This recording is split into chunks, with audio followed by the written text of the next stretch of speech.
이 예언을 위한 기초,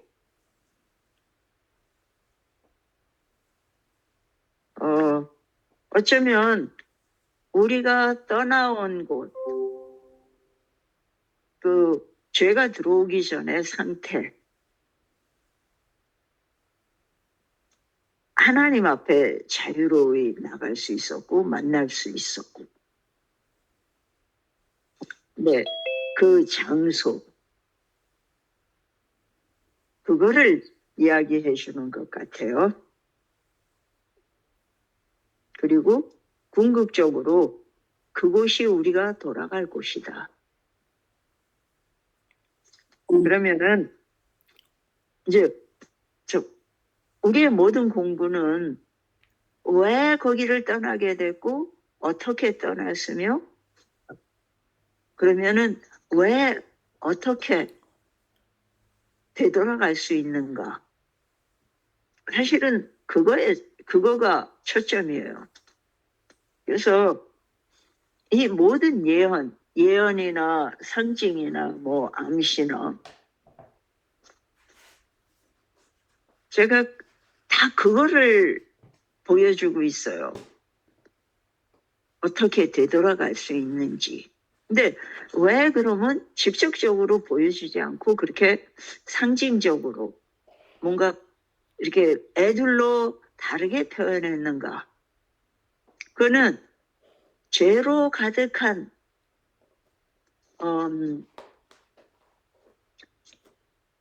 이 직접 얘기해주면 못 알아듣는 거예요. 감당을 못 하는 거예요. 그래서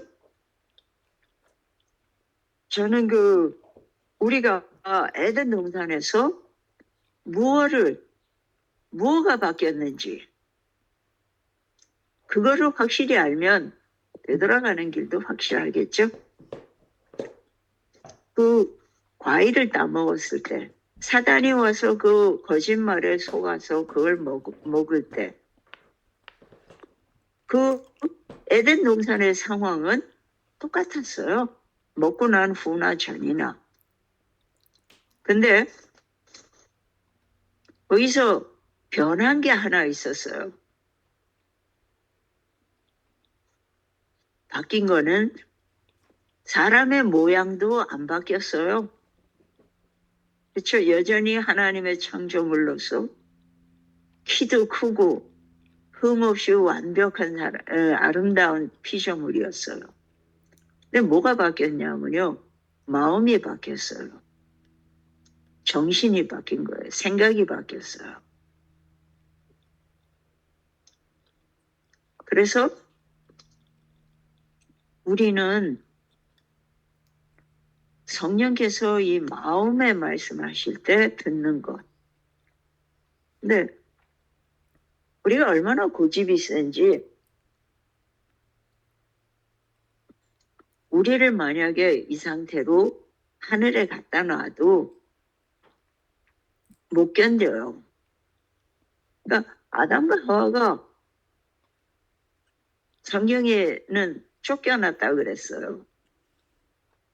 근데 스스로 그게 싫어서 어쩌면 멀리 떠난 걸 거예요. 왜냐하면 정신병의 특징은요. 책임감이 없는 거예요. 그리고 자기가 옳아요. 아담이 하나님 앞에 섰을 때 처음 뭐예요? 당신이 만들어준 저 여자가 누구 잘못이에요? 하나님 잘못이에요. 그가 회개했나요? 하와는 뭐라 그래요? 그 아름다운 뱀의 꼬임에 내가 넘어가서 간접적으로 말하면 뱀을 만드신 하나님 책임인 거예요.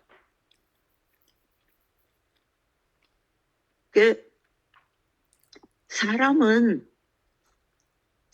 그거 그렇게 어줍지 않은 논리로 자기 정당성을 주장하는 게요. 자기 중심으로 사는 모든 우리 인류의 특징이에요. 애들이 뭐 잘못하고 와서 변명할 때 우리 눈에 뻔히 보이잖아요. 근데 아이는 열심히 해요. 그리고 자기가 옳다고 얘기하죠. 하나님 앞에서 지금의 우리도 똑같아요. 네.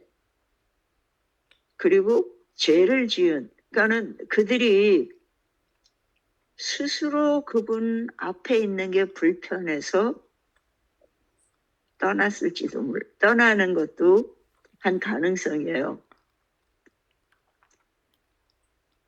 그러니까는 경찰을 피하는 사람들의 특징이 경찰한테 잡혀갈 수 있는 사람들이죠. 오히려 경찰의 보호를 의지하는 사람들은 그분들이 있을 때 좀 안전하게 느껴요. 우리가 하나님 앞에 섰을 때 우리 자신의 그 무가치함, 너무 잘 보이는 거예요. 내가 얼마나 잘못된 인간인지, 더러운 인간인지. 그리고 여지껏 정신병자로 살아온 거. 하나님 앞에 자기를 주장하면서 고집스럽게 우겨온 삶, 그런 게 보이는 거예요. 그러니까 결점이 뭐 이렇게 상품의 어떤 흠집 같은 게 아니에요. 잘못된 생각. 근데 그 잘못된 생각이 뭐에서 기인하냐면요. 자기 사랑에서. 참 드물잖아요. 우리가 남을 위해서 변명해 주거나 다른 사람을 옹호하기 위해서 열을 내는 거. 아니요. 대부분은 자기 자신이 옳음을 증명하기 위해서 다른 사람을 나쁘게 만들어야 하기 때문에. 그리고 화를 낼 때도요. 궁극적으로 자기 마음대로 안 돼서 화가 나는 거예요. 근데 그 마음대로 안 되는 게 옳다 그르다는 없어요. 그냥 내가 원한다는 게 관건이죠. 그 하와가 그 과일을 봤을 때 얼마나 멋있게 봤는데요. 진짜 보기에도 좋고 먹음직스럽고 그걸 먹으면 뭐가 될 것 같아요? 지혜로워질 것 같았어요. 하나님이 될 것 같았어요.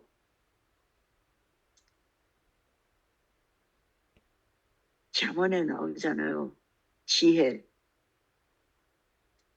지혜가 하나님을 상징하잖아요. 그런데 그 마법에 홀리는 그 순간이 지나고 나니까 뭐라 그래요? 불평을 하게 돼요. 자기가 진짜 돌아가서 자기에게 생명을 주신 그분에게 불평을 하죠.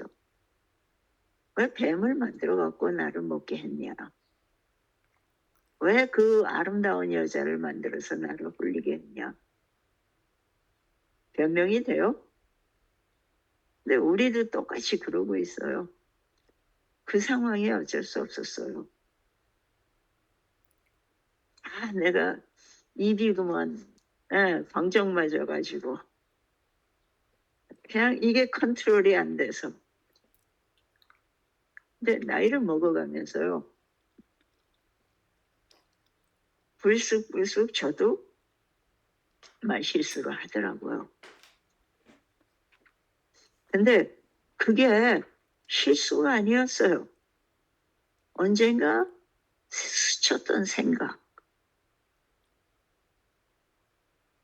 근데 그 통제가 안 되는 거예요. 근데 여기서 다시 되돌아가는 길은 다시 하나님을 신뢰하고 그 말씀을 믿는 거예요. 그 말이 나오죠, 어디인가. 말씀이 양쪽에 날이 있는 칼 같아가지고 우리 마음을 찌를 거고. 그리고 이 불이 성령으로 묘사된 데가 많죠. 그래서 이 불칼은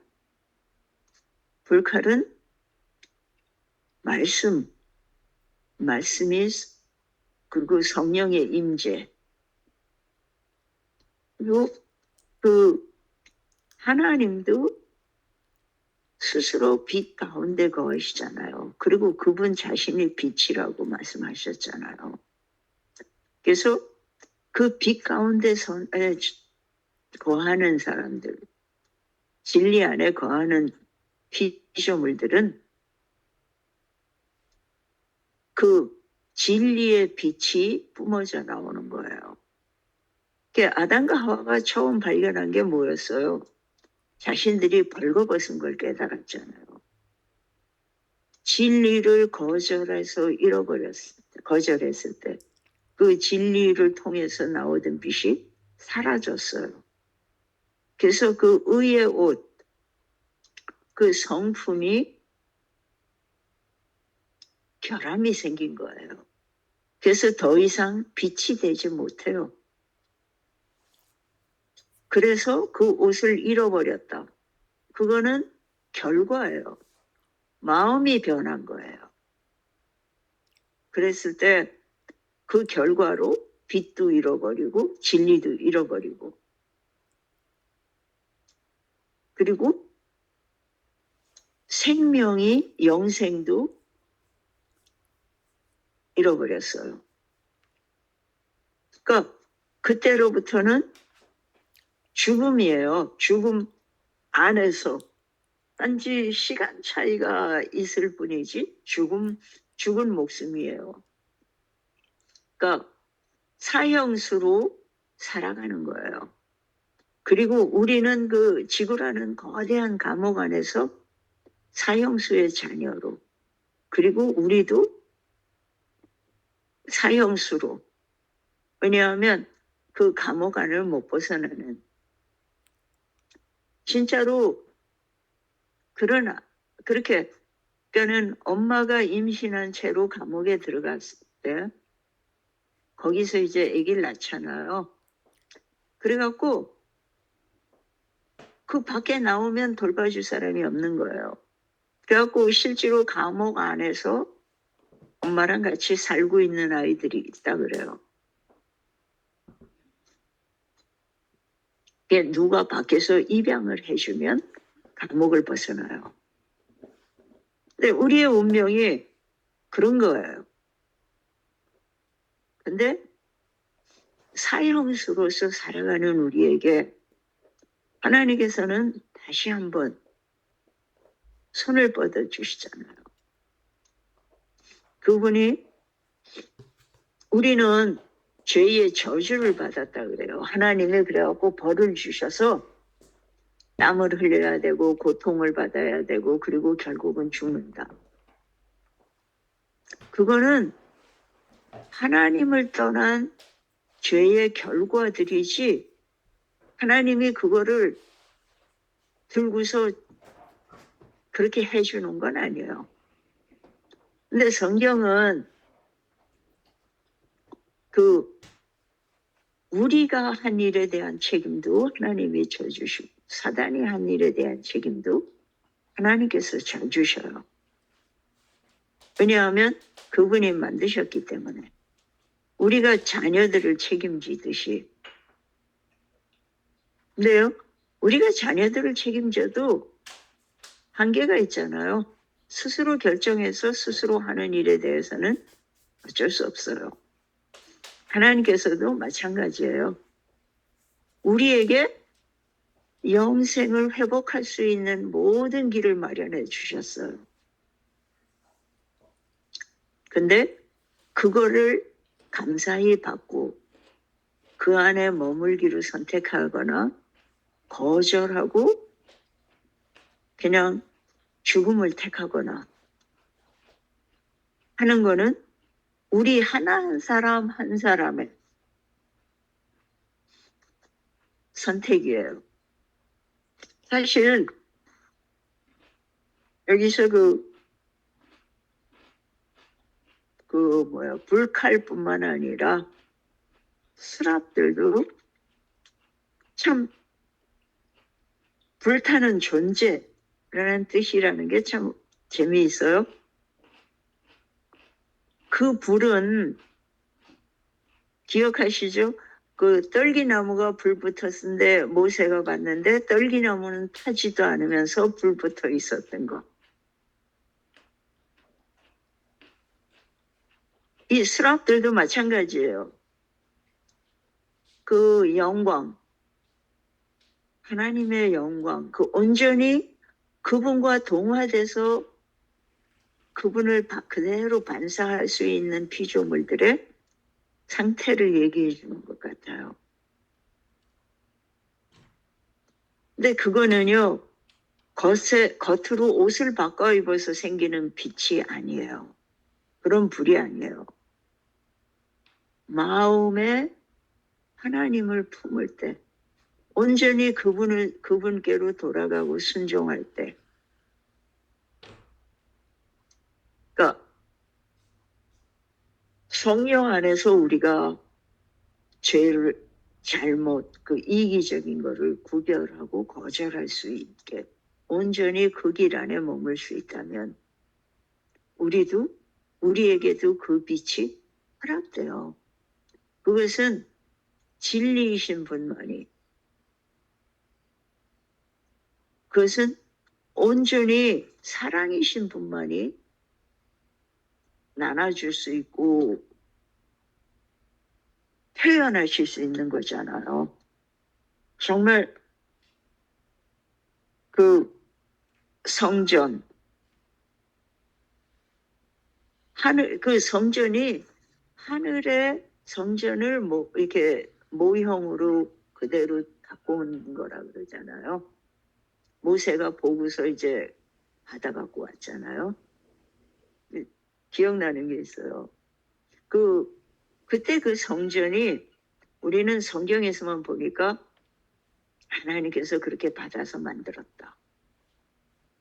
그런데 그 주변에 훨씬 전에 그들의 성전을 갖고 있던, 그들의 그 예배 장소를 갖고 있던 그들의 성전도 그렇게 생겼다 그래요. 어디서 왔겠어요? 사단이 하늘에서 그 앞에서 섬기면서 거했던 곳.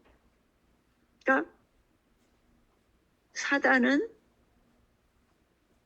더 먼저 그 모형을 땅에 놓고 땅의 사람들에게 영감을 줘갖고 짓게 만들고 그 안에 자신을 집어넣은 거예요. 그렇다고 그게 사단이 먼저 만든 게 아니에요. 처음부터 끝까지 사단은 모방에 능한 사람이에요.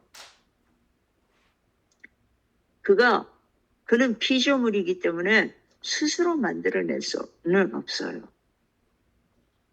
근데 만들어내는 것처럼 속이기도 해요. 속이는 거는 할 수 있지만 그가 스스로 만들지는 못해요. 그래서 우리한테 설명이 필요 없는 익숙한 우리 문화 속에서 익숙한 것들이죠. 신선, 도사, 그런 어떤 인간이지만 초월적인 존재들에 관해서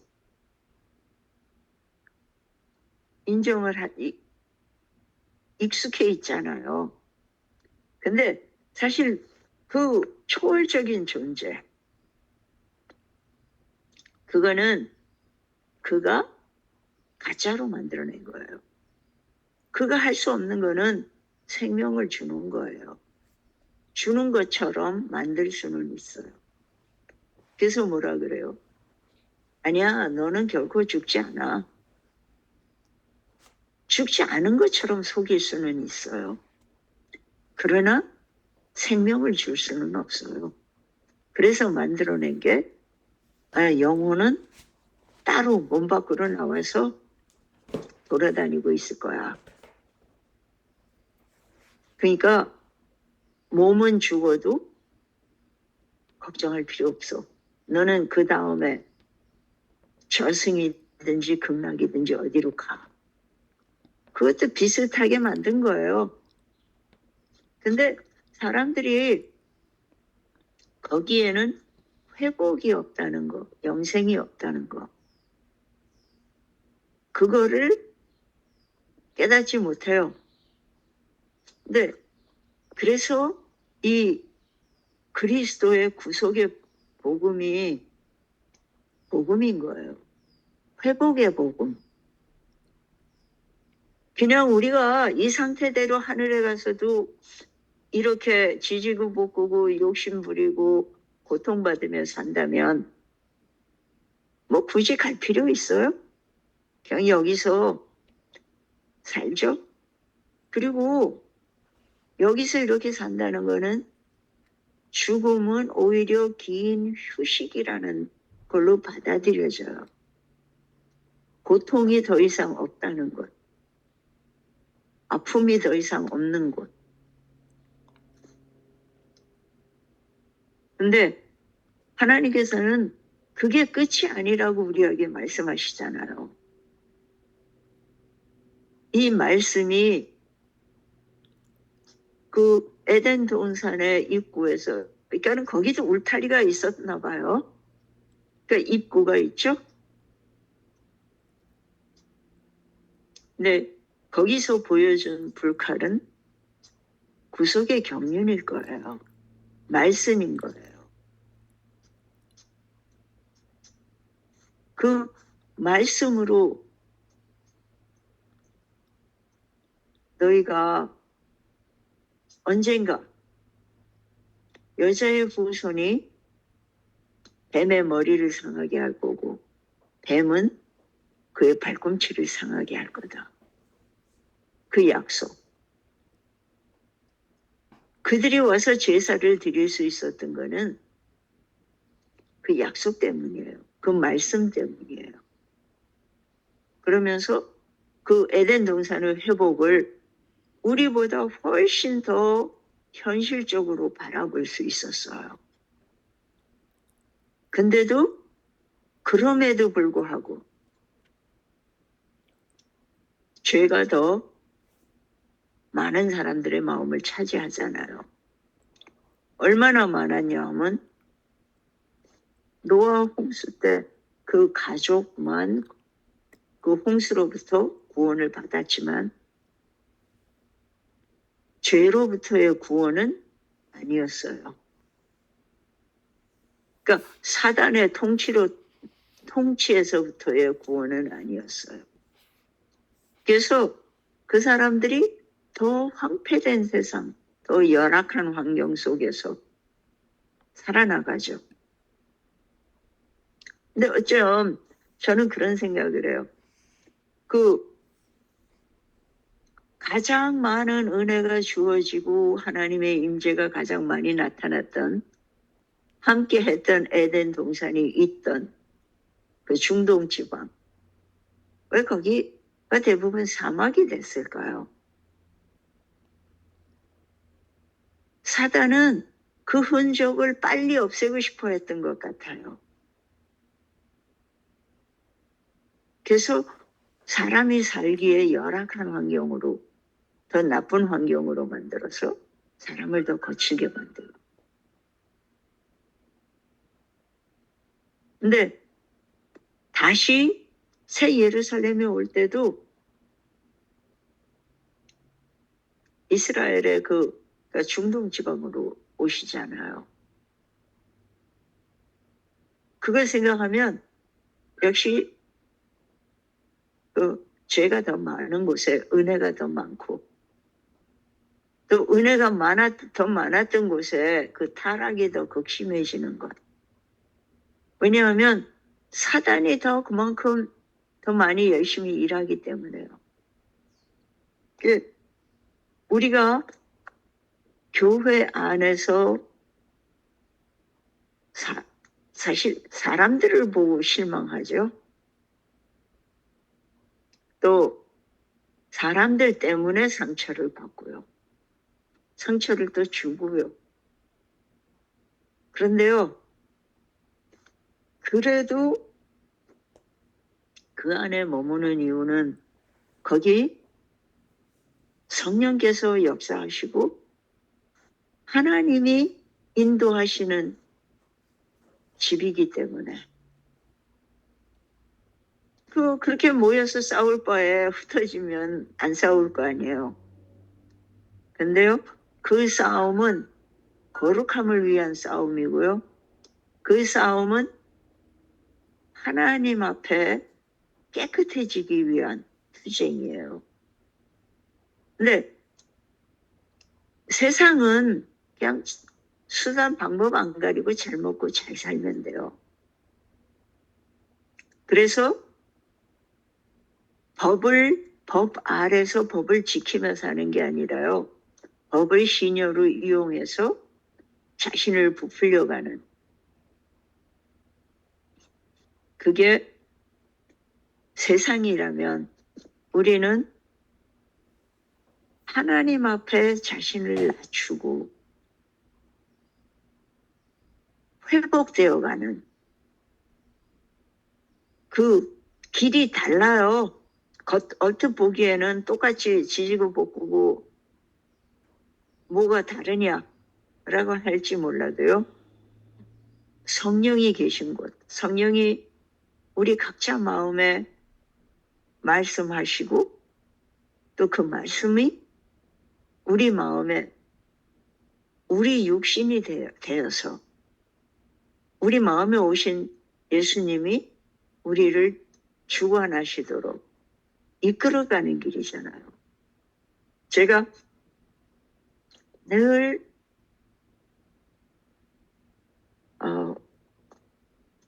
회개하면서 성령이 나올 때마다 제 기억나는 게 하나 있어요. 안식일 오후에 파일락하고 끝날 때쯤이었는데요. 갑자기 유진의 그 한 환자한테 가라 그래요. 전에도 얘기했어요.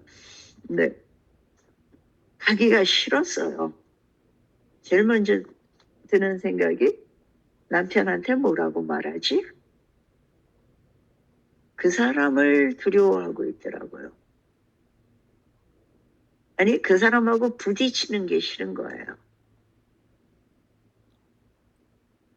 보통 혼자 있을 때는 잘 가던 길인데, 그날은 이제 내가 떠나면 이 사람이 누군가에게 도움을 받아서 집에 돌아가야 하잖아요. 그리고 그렇게 싫다라고 마음을 정하니까 자꾸 안 가야 할 이유가 더 많이 생기는 거예요. 근데 그때 그 말씀을 하시는 분이 성령님이시라는 거를 보여주셨어요. 내 마음을 싹 비워주시더라고요. 근데요, 그거를 봤으면서 얼른 예스라고 마음이 돌아서야 할 것 같은데요. 한번 싫다라고 정한 마음이 계속 고집을 부려요. 그리고 안 갔어요. 왜냐하면 제 변명은 그 다음날 아침 9시에 가기로 돼 있었으니까 금방 갈 건데 뭐 내일인데. 그리고 그 환자한테 가서 뭐라고 얘기할지도 모르고요. 근데 그거를 내 스스로 혼자 해결하려고 했던 거예요. 그때 제가 성령께 의논 드리는 습관이 되어 있었더라면 가서 뭐라고 하죠? 제가 몰라요. 그러니까 모세가 자기 말 못한다라는 거, 그렇게 내가 무슨 말할지 모른다라고 했으면 가겠다는 거는 동의하는 거잖아요. 핑계를 대지만. 그러면 말 잘하는 사람을 이랑 같이 가라고 할 수도 있었을 거고요. 다른 성령께서 충분히 인도해 주실 수 있었는데 나는 한번 안 가겠다라고 고집을 부리기 시작하면서 계속 고집을 부리더라고. 언제나 이게 지금은 순종하는 마음을 달라고 기도해요. 저는 제가 얼마나 고집스럽고 반항적이란지를 알아요. 그러면서 사람이 어떻게 영생도 거절하고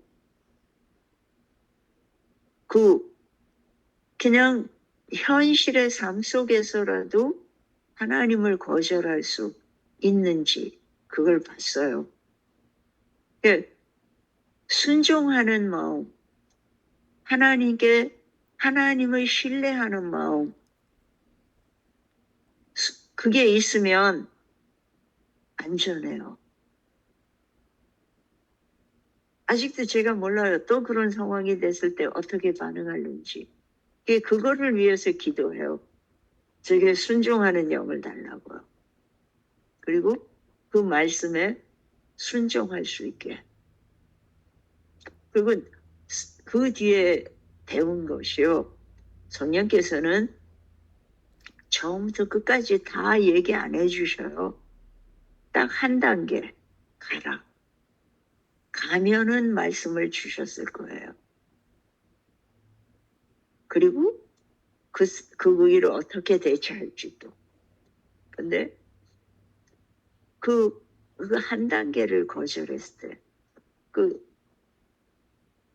사르밧 과부에게 가라라는 말씀을 하셨죠. 근데 어떻게 찾아가고, 뭐를 하고, 그 나라 어디로 가고, 하나도 얘기 안 해주셔요.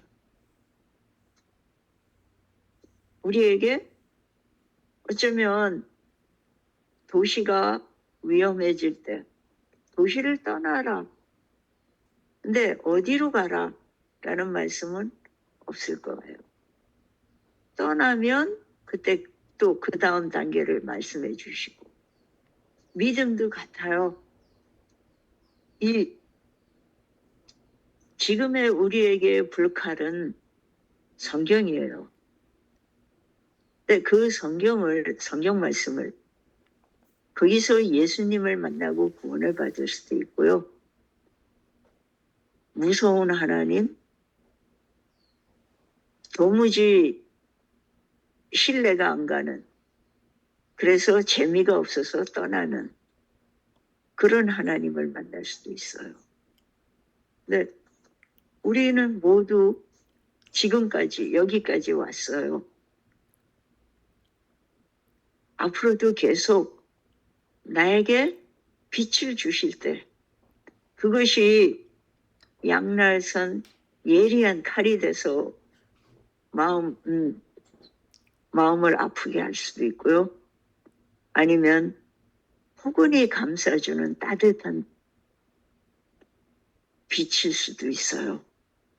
근데 그 어느 것이 되든지 기도하기에는 성령의 인도로 더 밝고 더 환한, 그래서 그 빛의 인도를 받아서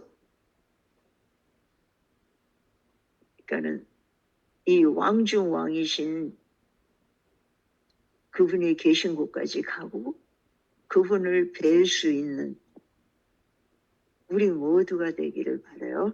감사합니다.